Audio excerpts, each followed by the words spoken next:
Hey guys, welcome back to the new video. आज की इस वीडियो के अंदर हम अपने इशू ऑफ शेयर्स चैप्टर को थोड़ा आगे बढ़ाएंगे, थोड़े आगे के कॉन्सेप्ट को सीखेंगे। पिछली वीडियो में हमने बेसिक को कवर किया था, सारी बेसिक्स, चाहे वो थ्योरेटिकल बेसिक्स हो चाहे वो न्यूमेरिकल बेसिक्स, यानी हमने जर्नल एंट्रीज भी की थी और ये भी देखा था कि इक्विटी शेयर्स क्या होते हैं, प्रेफरेंस शेयर्स क्या होते हैं, एक्चुअली में शेयर्स क्या होते हैं, कंपनी किसे कहते हैं, कंपनी के फीचर्स भी देखे थे उसमें, परपेचुअल सक्सेशन, लिमिटेड लाइबिलिटी, वो सारे फीचर्स में ही आते हैं। अगर आप कई फीचर्स आपसे पूछा गया तो आप वो सारी चीजें लिख के आ सकते हो, ठीक है। दूसरी बात ये कि हमने समझा था कि कितने तरीके के शेयर कैपिटल होते हैं, जर्नल एंट्रीज भी देखी थी, पूरा बेसिक हमने उसमें कवर कर लिया था। आज की इस वीडियो के अंदर हम आगे के कॉन्सेप्ट को सीखेंगे। इस वीडियो के अंदर हम प्रीमियम और पार की बात करेंगे कि जब पार पे एंट्री होती है, पार पे इशू होता है इस शेयर, तब क्या एंट्री होती है, प्रीमियम पे इशू होता है तब क्या होती है, कॉल इन एरियर क्या होता है, कॉल इन एडवांस क्या होता है, इनकी एंट्रीज कैसे होती है, और एट लास्ट अगर ये वीडियो उतनी लंबी नहीं हुई तो हम सीखेंगे प्रो राटा, ठीक है। प्रो राटा के बेसिक्स को सीखेंगे, क्योंकि बेसिक्स अगर आप बेसिक आपका अगर कंप्लीट हो जाता है तो फिर अगले वीडियो में हम फोरफिटेड शेयर और रीइशू ऑफ शेयर्स पढ़ेंगे, ठीक है। चलिए स्टार्ट करते हैं इस वीडियो को। इस वीडियो में ज्यादा थ्योरेटिकल चीजें है नहीं, सिर्फ आपको एंट्रीज पे ध्यान रखना है। तो बिना किसी देरी के स्टार्ट करते हैं। तो सबसे पहले मैं बात कर लेता हूं कि आपको अगर बेसिक याद होगा तो आपको पता होगा कि जो शेयर का पैसा होता है वो कंपनी कुछ इंस्टॉलमेंट पे लेती है। सबसे पहले एप्लीकेशन, एप्लीकेशन मतलब क्या, जब कोई बंदा आता है बताने के लिए, एप्लीकेशन मनी जमा करवाता है कि मुझे इतने शेयर्स चाहिए, ठीक है। अलॉटमेंट, जब उस बंदे को शेयर अलॉट किए जाते हैं। फिर फर्स्ट कॉल, फिर वो धीरे धीरे करके आधा आधा थोड़ा थोड़ा पैसा देता रहता है। तो ये कुछ इंस्टॉलमेंट होते हैं जिनमें कंपनी पैसे मंगवाती है, ठीक है। ये चीज आपको समझ में आ गई। अब जो शेयर्स होते हैं वो दो तरीके से इशू किए जा सकते हैं, एक होता है पार और एक होता है प्रीमियम, ठीक है। शेयर का प्राइस, मान लो एक शेयर मेरी कंपनी का वो 10 रुपए का है, एक शेयर मेरी कंपनी का 10 रुपए का है, इसे हम कहते हैं फेस वैल्यू ऑफ शेयर, ठीक है। शेयर का वो ओरिजिनल प्राइस होता है जिसे हम फेस वैल्यू ऑफ शेयर कहते हैं, ठीक है। तो पार पे इशू का मतलब, पार पे इशू करने का मतलब ये होता है कि शेयर जितने का है, जितने उसकी वैल्यू है, हम उतने पे ही इशू करते हैं, ठीक है। अगर एक शेयर 10 का है तो मैंने एक शेयर 100 का है तो मैंने 100 पे इशू कर दिया, 10 का है तो मैंने 10 पे इशू कर दिया, ठीक है। 50 का है तो मैंने 50 पे इशू कर दिया, जितनी उसकी वैल्यू है मैंने उसी पे इशू कर दिया मार्केट में, ठीक है। तो वो होता है हमारा पार पे। तो इसकी जो एंट्री होती है वो बिल्कुल बेसिक होती है, जो हम पिछले पढ़ के आ चुके हैं। पिछले में हमने कुछ भी नहीं लगाया था, मतलब कोई प्रीमियम नहीं लगाया था, किसी तरीके की कोई एंट्रीज नहीं की थी। तो पार की जो एंट्री होती है वो बिल्कुल बेसिक सी होती है, ठीक है। प्रीमियम की बात करते हैं, प्रीमियम की बात करते हैं। अब देखो प्रीमियम पे क्या होता है कि शेयर की जो प्राइस होती है उससे थोड़ा एक्स्ट्रा हम पैसे चार्ज करते हैं। जैसे 10 रुपए का एक शेयर है, बट हम मार्केट से, मतलब लोगों से 12 रुपए मंगवा रहे हैं, यानी 10 रुपए का शेयर और 2 रुपए प्रीमियम का। तो ये 10 रुपए जो है ये फेस वैल्यू है, क्योंकि यही ओरिजिनल प्राइस है, ठीक है। 2 रुपए है ये प्रीमियम है, और जो ये 12 रुपए है हम इसे इशूइंग प्राइस कहते हैं, यानी इस प्राइस पे इशू हो रहा है, ठीक है। ये जो प्रीमियम है ये इकट्ठा होता है एसपीआर अकाउंट में, सिक्योरिटी प्रीमियम रिजर्व, ठीक है। एक रिजर्व बना के रखते हैं और फिर उन पैसों का किसी ना किसी पर्पस के लिए यूज करते हैं। हम वो भी देखेंगे अभी किन किन पर्पस के लिए हम उसका यूज करते हैं, ठीक है। देखते हैं। अब देखो यहाँ पर एसपीआर किन किन चीजों के लिए यूज हो सकता है वो हम देखने वाले हैं। इशूइंग बोनस शेयर, ठीक है। अब क्या होता है, देखो सबसे पहले मेरी बात सुनो। प्रीमियम हमने मंगवाया, ठीक है, प्रीमियम मंगवाया। अब प्रीमियम को कहाँ रखना है, एसपीआर अकाउंट में, ठीक है। सिक्योरिटी प्रीमियम रिजर्व, जो एंट्रीज होंगी वो भी इस एसपीआर अकाउंट के नाम से ही होंगी, ठीक है। अब हम क्या करेंगे, मान लो बोनस शेयर क्या होते हैं, जो शेयर होल्डर्स मेरे पहले से ही हैं, मतलब जो लोग मेरी कंपनी के शेयर होल्डर्स पहले से ही हैं, उनके पास मेरी कंपनी के पहले से ही शेयर्स उन्होंने खरीद रखे हैं, ठीक है, उनको मैं कुछ एक्स्ट्रा शेयर्स बेच दूंगा या एक्स्ट्रा शेयर्स दे दूंगा बोनस में। जैसे कंपनीज में हमें क्या होता है कि बोनस मिलता है दिवाली के टाइम पे, उसी तरीके से मैं बोनस शेयर उनको दे दूंगा।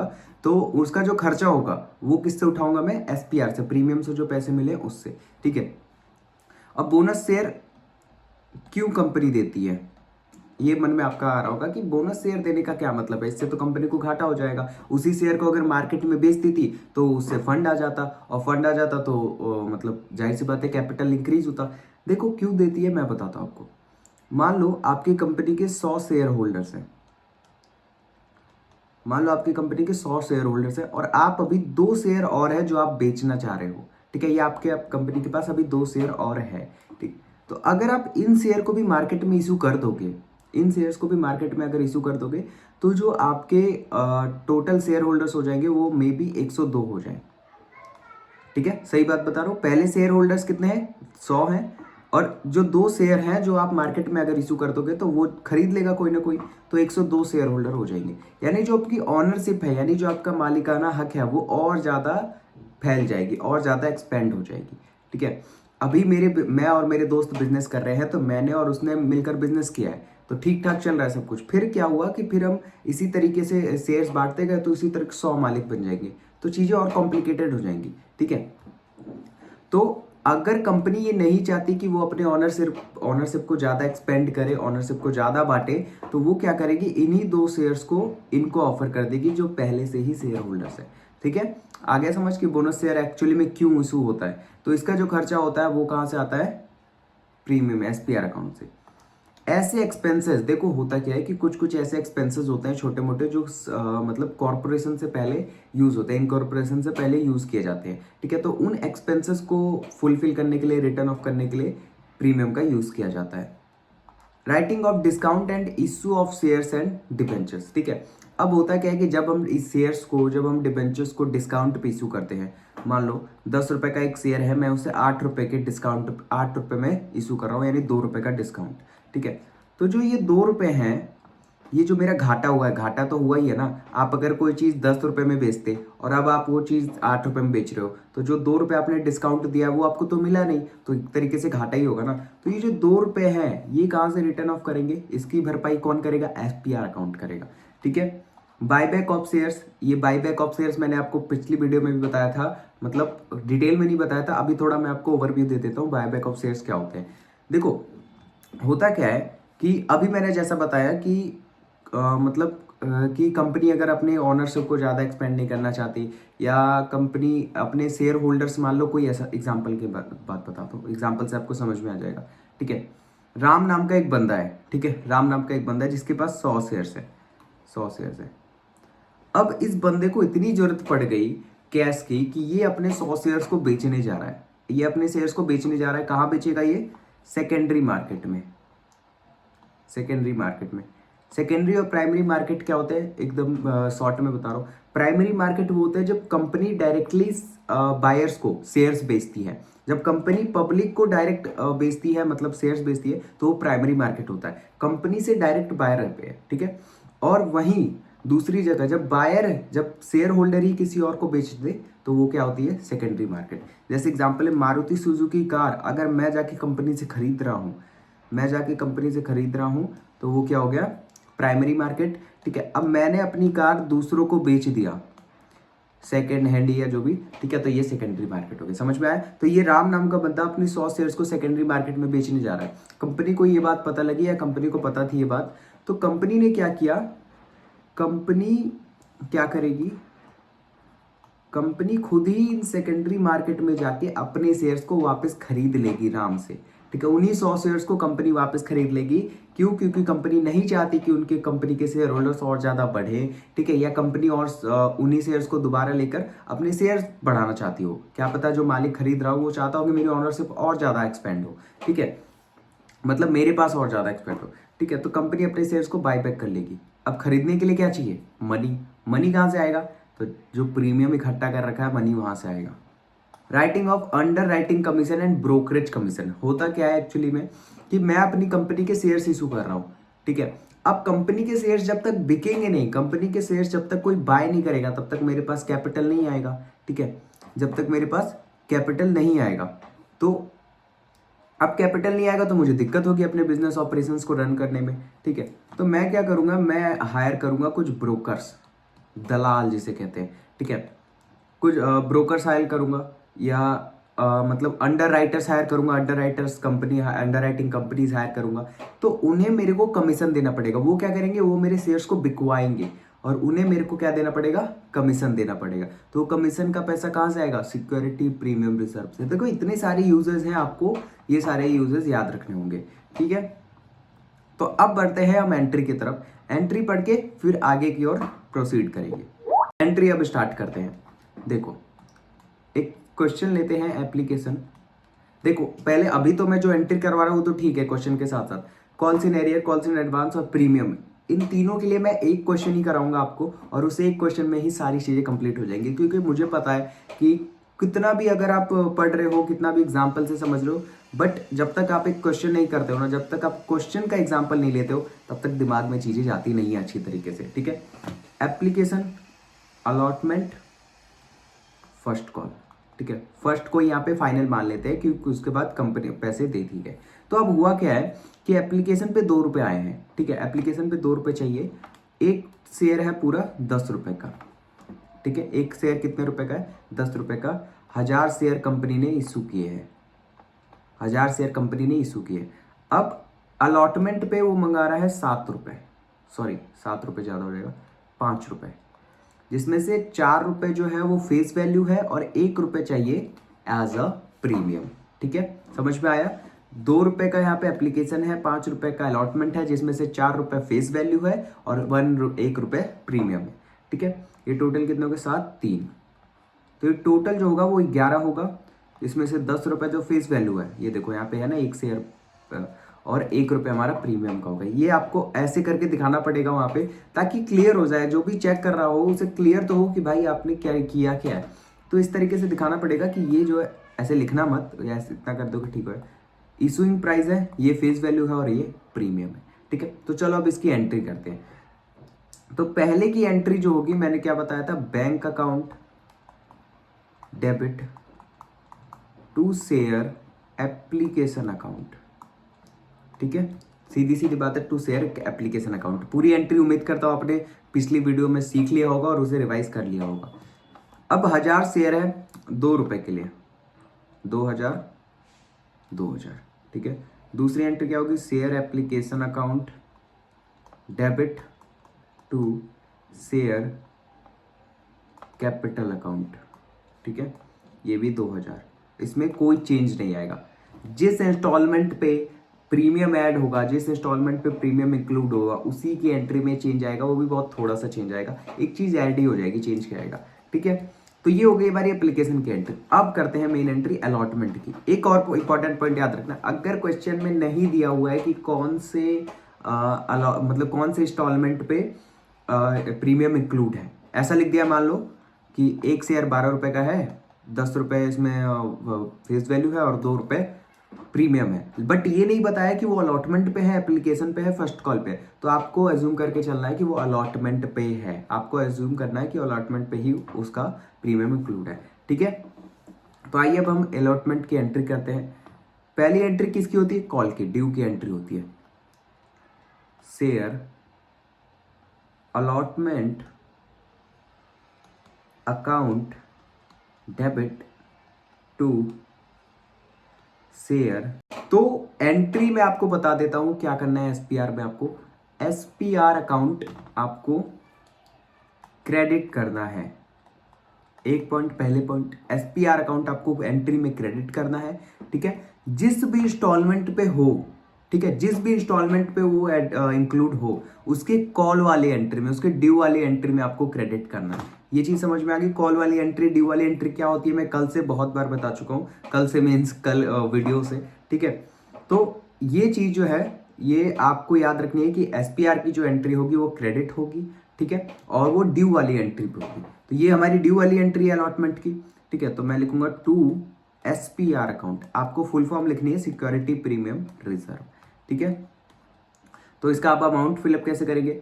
शेयर अलॉटमेंट, शेयर अलॉटमेंट में वो अमाउंट लिखेंगे, ठीक है, जो इशूइंग प्राइस है, यानी इशूइंग प्राइस इनटू कितने शेयर्स हैं, 1000 शेयर्स हैं, तो मैं यहाँ पे क्या लिख दूंगा, 11,000 रुपये। ठीक है, और फिर क्या हो गया, सॉरी अलॉटमेंट की एंट्री कर रहे हैं, सॉरी, तो 5 रुपये। ठीक है, 5 इंटू 1000, 5,000 रुपये। ठीक है, 5,000 रुपये जो जिस प्राइस पे इशू हो रहा है। शेयर कैपिटल पे फेस वैल्यू को इंटू करके लिखेंगे, 4 इंटू 1000, 4000। ठीक है, और प्रीमियम पे तो प्रीमियम इंटू करके लिखेंगे, 1 इंटू 1000, कितना हो जाएगा, 1000। ठीक है, तो इस तरीके से आपकी एंट्री पूरी हो जाएगी। और फिर आपको क्या करना है, पेमेंट वाली एंट्री पे bank account debit to share allotment account. Total पैसा आपको लिख देना है कितना रुपया आपके पास आया है, और इसमें क्या क्या इंक्लूड है आप ड्यू वाली एंट्री में बता चुके हो, फिर कोई दिक्कत ही नहीं है। तो ये है पूरी प्रीमियम वाली एंट्री। जो फर्स्ट कॉल की एंट्री होगी वो बिल्कुल बेसिक तरीके से होगी, जिस तरीके से एप्लीकेशन की एंट्री होगी उस पर कोई इम्पैक्ट नहीं पड़ेगा प्रीमियम का, अगर आपने एक इंस्टॉलमेंट पे जिसमें इंक्लूड है उसमें दिखा दिया है तो ठीक है। तो प्रीमियम वाला चीज, प्रीमियम वाली जो भी एंट्री है, जो भी कॉन्सेप्ट है वो आपको क्लियर हो गया होगा। अब बढ़ते हैं आगे, कॉल सिनेरियो और कॉल एडवांस जल्दी से समझते हैं फिर, और उसकी एंट्री भी समझेंगे, ठीक है। तो हमारा जो नेक्स्ट कॉन्सेप्ट है वो है कॉल्स इन एरियर और कॉल्स इन एडवांस का। एक इंपॉर्टेंट बात, अगर इससे एक कॉन्सेप्ट स्टार्ट करने से पहले मैं आपको बता दूं कि ये जो चीज़ें मैं लिख रहा हूँ, ये जो मैं पेन से लिख रहा हूँ यहाँ पे चीज़ें, वो आपको कॉपी पे नोट डाउन करनी है, क्योंकि देखो पीडीएफ आपको मिल जाएगी, क्वेश्चन की मिल जाएगी, जो चीज़ें यहाँ पे पहले से प्रिंटेड है, पहले से लिखी हुई है, पीपीटी मिल जाएगा आपको। बट ये चीज़ें जो मैं डिलीट कर रहा हूँ, जो मैं बार बार कट कर दे रहा हूँ, ये कहाँ से मिलेगा? तो आपको तो मेक श्योर कि आप इसे कॉपी में अच्छी तरीके से नोट डाउन कर रहे हो। नहीं कर रहे हो, वीडियो में पीछे जाके पॉज करके आप आराम से लिख सकते हो, कोई जल्दीबाजी नहीं। और मैं तो वैसे ही बड़े धीरे धीरे बता रहा हूँ, ठीक है। तो कॉल्स इन एरियर और कॉल्स इन एडवांस को जल्दी से खत्म कर दे, फिर इसका एक टोटल एक फुल फ्लेज क्वेश्चन करेंगे जिसमें प्रीमियम, कॉल्स इन एरियर और कॉल्स इन एडवांस तीनों कवर हो जाएगा, ठीक है। फिर प्रोराटा की तरफ बढ़ेंगे। तो कॉल्स इन एरियर जो होता है वो ये होता है कि अगर किसी इंस्टॉलमेंट का पैसा नहीं दिया है तो उसका मान लो अगर मैंने अलॉटमेंट का पैसा नहीं दिया है और उसका पैसा मैं कब दे रहा हूँ? फर्स्ट कॉल पे दे रहा हूँ, तो वो होता है कॉल्स इन एरियर, ठीक है। आपने मान लो एक जगह आप ट्यूशन पढ़ते हो, आपने मतलब फरवरी का पैसा नहीं दिया, आप फरवरी का पैसा कब दे रहे हो? मार्च में, तो फरवरी के लिए वो कॉल्स इन एरियर हो गया, ठीक है। आया समझ में आपके?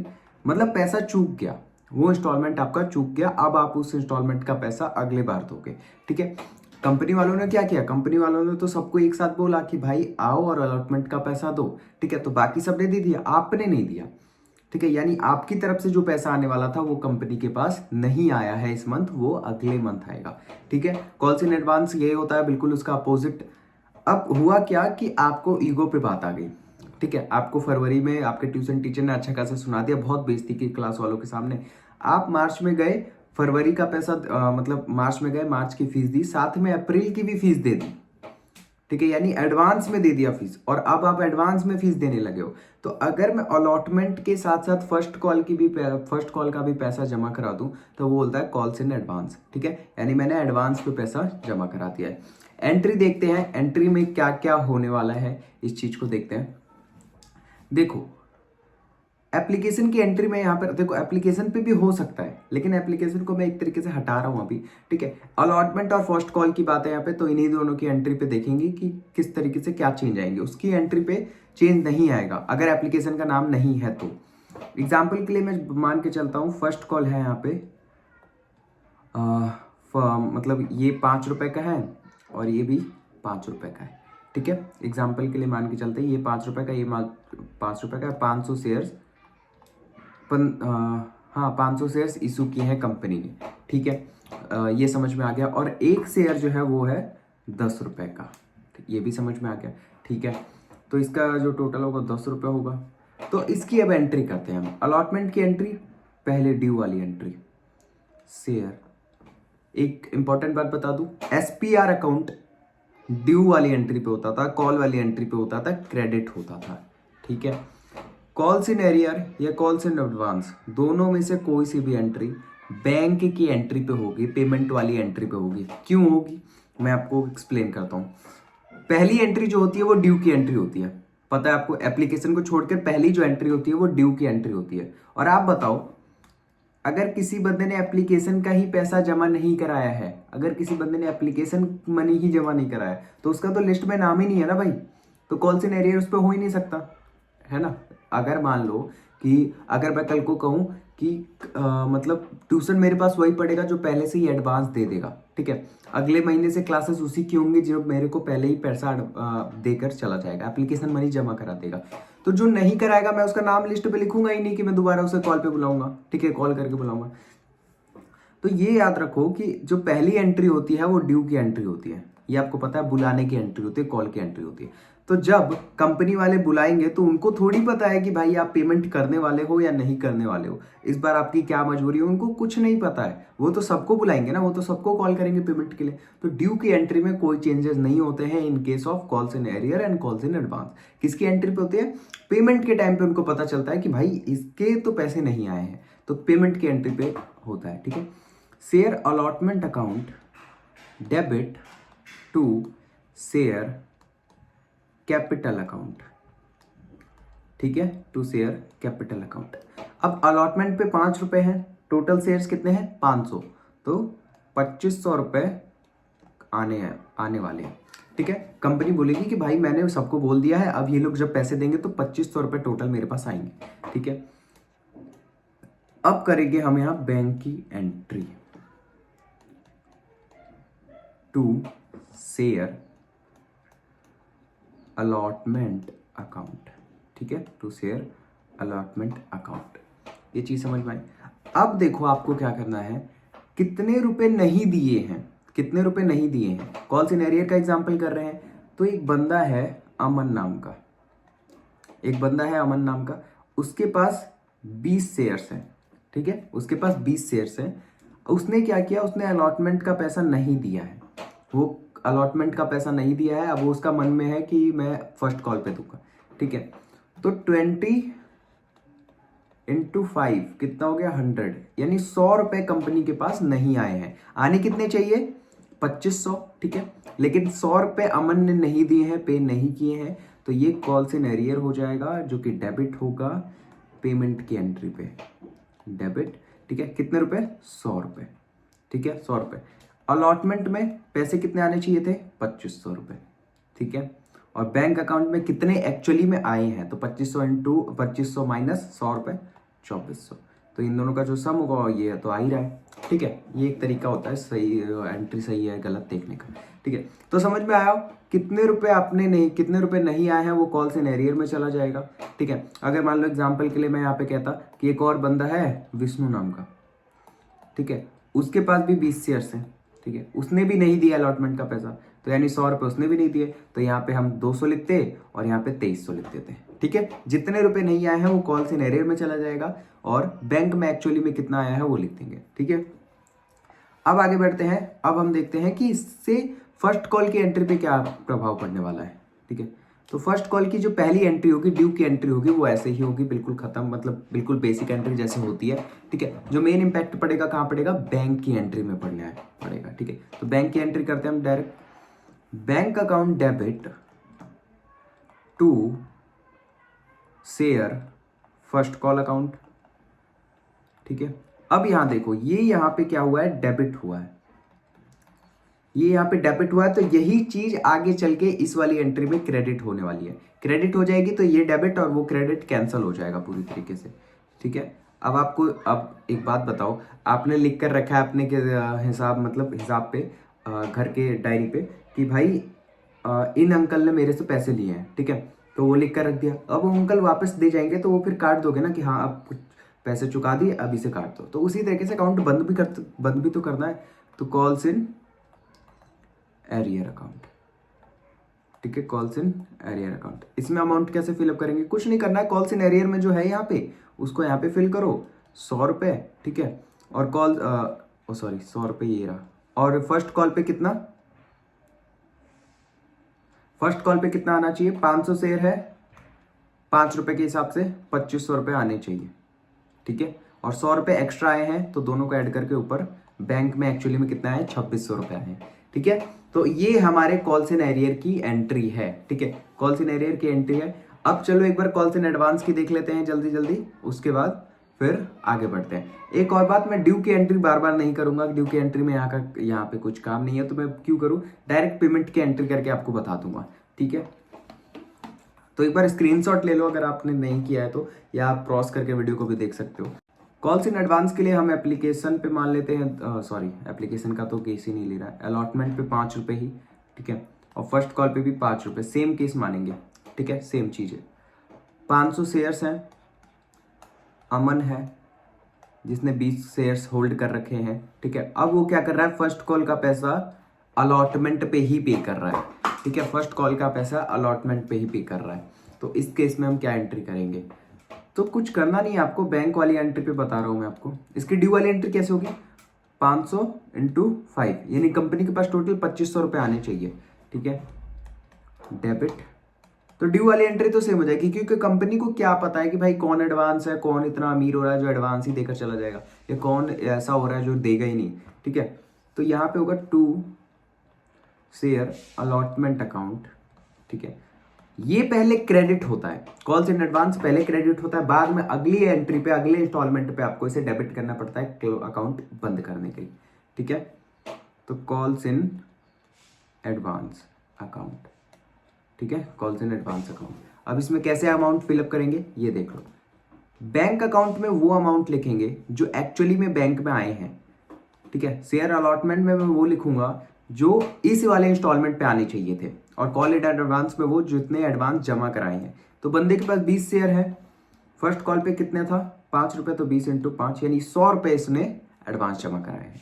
ठीक है, 100 रुपए इसने एडवांस जमा कराए हैं। अब 100 रुपए एडवांस जमा कराए हैं और 2500 रुपए इस वाले अलॉटमेंट पे आने थे, टोटल मिला के 2600। अब एक कंफ्यूजन दिमाग में आ रहा होगा आपके कि भाई 100 रुपए तो इसने एडवांस जमा कराए हैं, ठीक है, तो इसने अलॉटमेंट का पैसा कहाँ दिया है? एक इंस्टॉलमेंट इसने फर्स्ट कॉल भरा है, तो अलॉटमेंट का पैसा कहाँ है? तो मैं बता दूं आपको ब्रदर कि ये इसी 2500 में इंक्लूडेड है। तो अगर कंफ्यूजन रेज हो रहा है तो मैंने आपको क्लियर कर दिया कि वो उसी 2500 में इंक्लूडेड है। ठीक है, नेक्स्ट करते हैं फर्स्ट कॉल के पेमेंट की एंट्री। ड्यू की एंट्री सेम वही होगी, 2500 रुपए आने। ठीक है, बैंक अकाउंट डेबिट। अब भाई इसने पहले ही पेमेंट कर दिया है अलॉटमेंट के टाइम पे, तो दोबारा क्यों देगा? ये दोबारा तो देगा नहीं।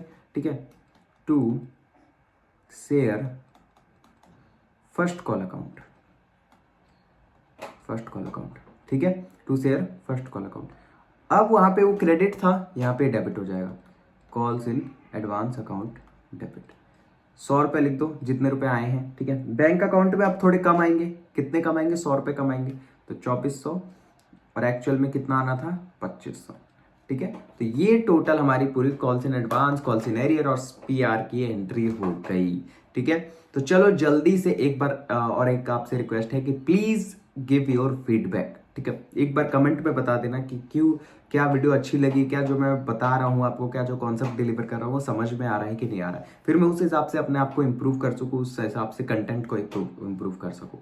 ठीक है, अब हम चलते हैं आगे की चीज़ों पे और एक प्रैक्टिकल क्वेश्चन करके देखते हैं, फुल फ्लेज क्वेश्चन करते हैं जिसमें तीनों कॉन्सेप्ट इंक्लूडेड हो, फिर आगे की बात करेंगे किस तरीके से क्वेश्चन आ सकता है वो बात करें।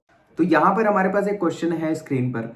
ए limited was registered with a capital of 50 lakh in equity shares, 100 रुपए का एक, 100 रुपए ईच। ठीक है, तो यहाँ पर क्वेश्चन को अच्छी तरीके से पढ़ना, 50 लाख को यहाँ पे एक क्वेश्चन मत समझ जाना, मतलब क्वेश्चन में तो दिया है लेकिन बोला क्या है? इसने बोला है कि ए लिमिटेड जो है वो रजिस्टर हुई है कैपिटल के साथ 50 लाख के। ठीक है, यानी कि ए लिमिटेड का जो ऑथराइज्ड कैपिटल है, यानी वो पूरे लाइफ टाइम में, अपनी पूरी लाइफ टाइम में कितने रुपए इकट्ठा कर सकती है इक्विटी शेयर से? 50 लाख रुपए इकट्ठा कर सकती है। ठीक है, उसने इशू नहीं किया है अभी 50 लाख रुपए, बल्कि वो रजिस्टर हुई है उस 50 लाख रुपए के शेयर्स के साथ, यानी इक्विटी शेयर से 50 लाख रुपए रेज कर सकती है, ऐसा समझ लो। और एक शेयर कितने का? 100 रुपए का। Company issued 20,000 equity shares at the मतलब 20% प्रीमियम पे। पेबल कैसे है? एप्लीकेशन पे 40 रुपए, जिसपे 10 रुपए प्रीमियम है।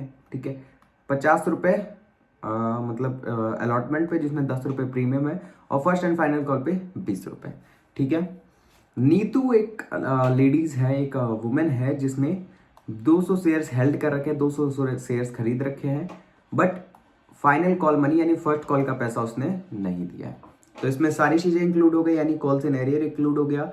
ठीक है, और हमारे पास प्रीमियम वाला भी इंक्लूड हो गया। तो इसमें एक और अच्छी बात है कि फर्स्ट कॉल के बाद कोई इंस्टॉलमेंट नहीं है, यानी आपको कॉल्स इन एरियर की एक एंट्री करनी है डेबिट वाली, आगे वाली एंट्री नहीं करनी है। अगर सेकंड कॉल होता तो फिर करना पड़ता। ठीक है, तो जल्दी जल्दी हम एंट्री करते हैं। तो पहली एंट्री करेंगे हम एप्लीकेशन की। ठीक है, bank account debit to share application account, to share application account.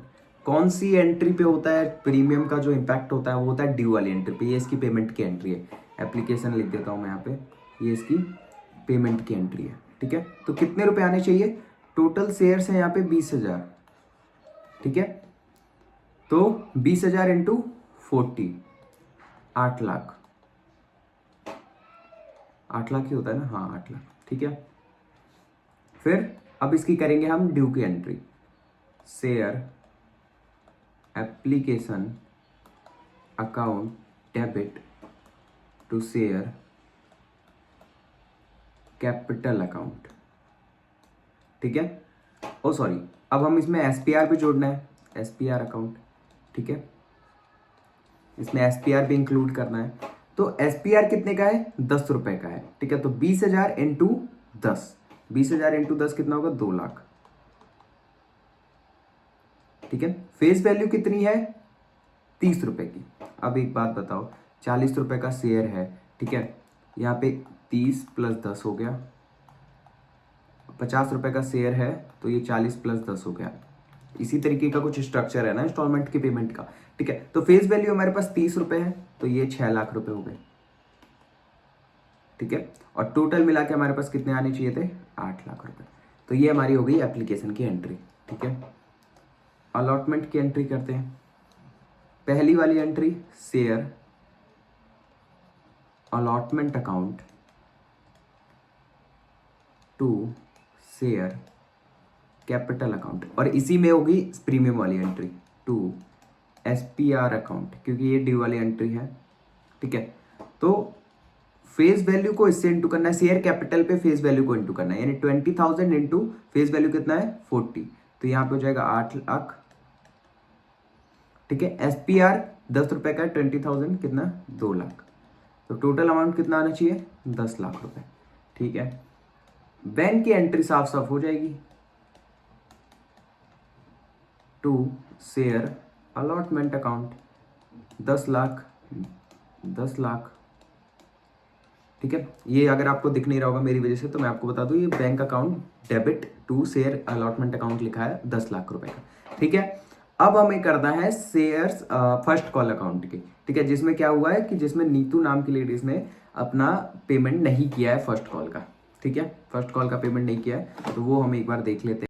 तो ये आप स्क्रीनशॉट ले सकते हो या देख सकते हो, क्योंकि अभी हम पीछे नहीं घूमने वाले, ठीक है। हम मतलब फर्स्ट कॉल की एंटर करेंगे, ये हट जाएगा, इस इरेज हो जाएगा, इसलिए बता रहा हूँ मैं आपको। तो यहाँ पे आ गए हम फर्स्ट कॉल वाली एंट्री करने के लिए। तो पहली एंट्री क्या होगी, शेयर, इस पे एप्लीकेशन वो नहीं है, प्रीमियम नहीं है, तो इस वाली एंट्री पे कोई फर्क नहीं पड़ेगा। Share first call account debit to share capital account credit, ठीक है। 20,000 इंटू 20, 4 लाख रुपए, कितने, 4 लाख रुपए। इसमें कोई दिक्कत नहीं है, ठीक है। कॉल्स इन एरियर का अकाउंट खोलना है हमें बैंक वाले के साथ, bank account debit calls in arrear, कितना हो जाएगा, डेबिट, ठीक है, to share first call account. अब यहां पे क्या करना है, देखो कंपनी के पास टोटल कितने आने चाहिए थे, 4 लाख रुपए, 4 लाख रुपए आने चाहिए थे टोटल, लेकिन नीतू मैम के पास 200 शेयर बचा के रखा, मतलब 200 शेयर से इन्होंने खरीदा है, तो इसके हिसाब से इनको कितना पेमेंट देना था फर्स्ट कॉल पे, 4,000 रुपए, 4,000 ही देना था, हाँ 4,000, ठीक है। 4,000 रुपए फर्स्ट कॉल पे देना था, बट इन्होंने नहीं पे किया, तो 4,000 रुपए लिख देंगे हम कॉल्स इन एरियर में, ठीक है। अब 4,000 रुपए नहीं पे किया, तो बैंक में कितने रुपए आएंगे, 4 लाख इंटू 4,000, मतलब 4 लाख में से 4,000 माइनस कर दो, तो 3,96,000, ठीक है। और ये हो जाएगा हमारे पास टोटल 4 लाख। तो इस तरीके से आपकी पूरी एंट्री होती है। तो उम्मीद करता हूं कि ये वाला जो कॉन्सेप्ट है, calls in arrear, calls in advance और प्रीमियम वाला कॉन्सेप्ट आपके समझ में आ गया होगा, ठीक है। अब जल्दी से एक छोटा बेसिक कॉन्सेप्ट देखते हैं प्रो राटा का। न्यूमेरिकल जो है प्रो राटा का, वो अगली वीडियो पे देखेंगे, ठीक है। और अगर आपको सीरीज पसंद आ रही है, अगर आपको वीडियो पसंद आ रहा है, तो वीडियो को लाइक करके चैनल को सब्सक्राइब कर देना, और अपने फ्रेंड सर्कल में, अपने ग्रुप में शेयर करना मत भूलना। अब हम बात करते हैं सब्सक्रिप्शन की। सब्सक्रिप्शन क्या होता है? सब्सक्रिप्शन का मतलब है कितने रुपए की एप्लीकेशन आई है, कितने एप्लीकेशन जमा हुए हैं। मैंने 10,000 शेयर इशू किए अपनी कंपनी के, ठीक है, तो 10,000 शेयर, लोगों ने 10,000 शेयर्स के लिए एप्लीकेशन आ गई, तो वो हमारा होता है सब्सक्रिप्शन। ठीक है, मैं कहूँगा कि 10,000 के लिए सब्सक्रिप्शन आ गया, सब्सक्राइब किया है लोगों ने। ठीक है, समझ में आया? तो 3 तरह के होते हैं, 3 केसेस होते हैं इसमें। 3 केसेस क्या होंगे? फुल्ली सब्सक्राइब्ड, फुल्ली सब्सक्राइब्ड, ठीक है, और यहां पे हो जाएगा अंडर सब्सक्राइब्ड, और यहां पे हो जाएगा ओवर सब्सक्राइब्ड। ठीक है, ओवर सब्सक्रिप्शन या ओवर सब्सक्राइब्ड कह सकते हैं इसे। ठीक है, तो फुल्ली सब्सक्राइब्ड, अंडर सब्सक्राइब्ड और ओवर सब्सक्राइब्ड, इसका मतलब क्या होता है? फुल्ली का मतलब होता है जितने शेयर्स कंपनी ने इशू किए हैं उतने के लिए एप्लीकेशंस आ गए। कंपनी ने 10,000 शेयर्स इशू किए हैं, 10,000 के लिए एप्लीकेशन आ गए, तो कोई दिक्कत ही नहीं है। यहाँ तो मैट्रिक खत्म हो गया ना, 10,000 के लिए मतलब इशू की है, 10,000 के लिए एप्लीकेशन आ गया, तो बात ही खत्म, कोई टेंशन वाली बात नहीं है। अंडर सब्सक्रिप्शन में क्या होता है? देखो, अंडर सब्सक्रिप्शन में होता क्या है कि जितने के लिए शेयर इशू करेंगे, जितना शेयर्स इशू करेंगे उससे कम आएगा एप्लीकेशन, उससे कम आएगा एप्लीकेशन, उसके कम के लिए आएगा। ठीक है, तो मान लो 10,000 शेयर्स हैं, मैंने इशू किए, बट आया कितने के लिए? 8,000 के लिए, 8,000 के लिए, तो वो कहलाएगा अंडर सब्सक्रिप्शन। ठीक है, एक और रूल है कि अगर मैं, फिर आपके दिमाग में सवाल आएगा कि अगर कंपनी इशू कर देगी क्या, कि 8,000 शेयर जो है वो लोगों को बांट देगी, तो इसके लिए एक रूल है कि जब तक 90%, मतलब इशू किए गए शेयर्स का 90% एप्लीकेशन नहीं आता है, तब तक आप इशू नहीं कर सकते। 90% मिनिमम होता है, 90% से नीचे आया तो कैंसिल हो जाएगा, फिर किसी को नहीं मिलेगा। ठीक है, तो जैसे 1,000 शेयर्स इशू किए तो 900 आना चाहिए। ठीक है, अगर 10,000 किए तो 9,000 आना चाहिए। तो इस केस में जो ये एग्जांपल दिया मैंने, उस केस में नहीं होगा। क्वेश्चन में मान लो आपको एक न्यूमेरिकल बड़ा सा दिया है, बट उसके पहले पॉइंट में ये लिखा है कि 10,000 शेयर इशू किए हैं और आए हैं 7,000 के लिए एप्लीकेशन, तो आप सीधी सीधी वहां पर कॉन्फिडेंट होकर ये कह सकते हो वहां पर बिना सॉल्व के न्यूमेरिकल को, कि ये चीज पॉसिबल नहीं है, क्योंकि 90% से कम एप्लीकेशन आते हैं तो वहां पे शेयर इशू नहीं होता है। ठीक है, एक और बात, मान लो 90% आ गए, ठीक है, मान लो 90% आ गए, तो 10,000 शेयर्स इशू किए हैं और 9,000 के लिए एप्लीकेशन आ गए। ठीक है, 9,000 के लिए एप्लीकेशन आ गए, तो जो आप एंट्री करोगे ना, जो पिछले वीडियो में, जो पिछले क्वेश्चन में जैसे हम 20,000 को लेकर एंट्री कर रहे थे, तो यहां पर जो आप एंट्री करने वाले हो वो 9,000 को लेकर करोगे, कि एक्चुअली में रियल लाइफ में कितने एप्लीकेशन आए हैं। शेयर इशू को तो हमने 10,000 किए हैं, बट एक्चुअली में एप्लीकेशन कितना है उस अमाउंट पे हम एंट्री करेंगे। ठीक है, यानी मेन किसको मानेंगे? उस अमाउंट को जो एक्चुअली में हमारे पास एप्लीकेशन रिसीव्ड हुए हैं। ओवर सब्सक्रिप्शन, यही सबसे ज्यादा माथा खराब करने वाला वर्ड है। ठीक है, और कॉन्सेप्ट है। ओवर सब्सक्रिप्शन का मतलब है 10,000 भाई इशू किए थे, एप्लीकेशन आ गए 12,000 के लिए, ज्यादा ही आ गए, जितने शेयर इशू किए हैं उतने ज्यादा ही आ गए। खुद ही सोचो, एक में क्या हुआ, बराबर आए हैं, एक में क्या हुआ, कम आए हैं, तो तीसरे वाले में ज्यादा आएंगे। ठीक है, तो इस वक्त पे क्या करती है, इस चीज पे, इस केस में कंपनी 3 तरीके अपनाती है। ठीक है, 3 तरीके से शेयर अलॉट करती है। पहला, फुल्ली अलॉटमेंट, फुल अलॉटमेंट, यानी जिसने जितने मांगे हैं उसे उतने दे दो। भाई इसने 1,000 शेयर्स मांगे हैं, मैं उसे इतने दे दूंगा। ठीक है, पहला। ठीक है, दूसरा हो गया रिजेक्टेड, किसी ने 200 शेयर्स के लिए अप्लाई किया, मैंने उसे रिजेक्ट कर दिया कि भाई इसे हटाओ। ठीक है, इन्हीं 12,000 में से, इन्हीं 12,000 की बात कर रहा हूं मैं, इन्हीं 12,000 में से मैं बता रहा हूं कि किसी ने फुल मांगा था, किसी ने 10,000 सॉरी 1,000 मांगा था, तो मैंने क्या किया, उसे फुल दे दिया। 1,000 मांगा, ले भाई तू 1,000 ले जा, तो उसे कहते हैं फुल अलॉटमेंट। ठीक है, किसी ने 200 मांगा था, मैंने कहा नहीं रहने तो इसका एप्लीकेशन खारिज कर दो, मतलब इसका आप हटा दो। ठीक है, तो उसे भेज दिया जाता है लेटर ऑफ रिग्रेट, यानी आप अगली बार ट्राई कीजिएगा, हम आपको इस बार सक्षम नहीं है शेयर्स देने में। ठीक है, आपने मेरी कंपनी के शेयर्स खरीदे हैं, मैं आपके शेयर्स एप्लीकेशन को रिजेक्ट कर रहा हूं, तो आपको एक लेटर ऑफ रिग्रेट भेज दूंगा कि हमें खेद है। ठीक है, तीसरा जो होता है वो होता है कुछ लोगों को प्रो राटा बेसिस पे मैं डाटा, मतलब शेयर जो है अलॉट कर दूंगा। प्रो राटा बेसिस पे मतलब भाई 1,000 मांगे हैं, मैं इसे 500 दे रहा हूँ, 5 लोग ऐसे हैं जिन्होंने 1000 मांगे हैं, मैं क्या करूंगा, पांचों को 500 देके साइड निपटा दूंगा। भाई कुछ नहीं से कुछ तो सही, इतना तो लेकर मान जाऊं, वरना ये भी रिजेक्ट कर दूंगा। मतलब ये तो मैं अपने से बता रहा हूँ। लेकिन 3 तरीके हैं, ठीक है। मान लो 12,000 के लिए मेरा एप्लीकेशन आए, तो कुछ लोग ऐसे होंगे जिन्हें मैं फुल जितना मांगा उतना दे दूंगा, प्रो रिजेक्टेड कुछ लोग ऐसे होंगे जिनको रिजेक्ट कर दूंगा। तीसरा है प्रो राटा अलॉटमेंट, जिसने मतलब जितना मांगा उससे थोड़ा कम दे दूंगा उससे। तो इसके लिए फुल एक टेबल बनती है, ठीक है, फुल एक न्यूमेरिकल होता है, उसे भी समझेंगे। और कई बार होता है कि आपकी बुक में ये जो प्रो राटा अलॉटमेंट है, प्रो राटा का कॉन्सेप्ट है, ये नहीं दिया हुआ है, ठीक है। जो सोल वाले हैं, एसओएल वाले हैं, उसमें प्रो राटा के जो क्वेश्चंस हैं वो नहीं दिए हुए हैं। फिर भी आपके बेसिक्स के लिए आपको काम मतलब सीखना पड़ेगा। अगली वीडियो में थोड़ा सा कॉन्सेप्ट है, सीख लेंगे, फिर फोरफिटेड और रीइश्यू की तरफ चलेंगे, ठीक है। तो आज की इस वीडियो के लिए इतना ही। मिलते हैं अगली वीडियो में एक नए कॉन्सेप्ट के साथ, एक नए सीखने मतलब एक नई एंट्रीज के साथ, क्योंकि अब पूरी बुक में एंट्रीज ही एंट्रीज पढ़ने वाले हैं। तो पेशेंस के साथ वीडियो को लाइक करके, चैनल को सब्सक्राइब करके और सीरीज को सपोर्ट करें। मिलते हैं अगली वीडियो में, तब तक के लिए बाय।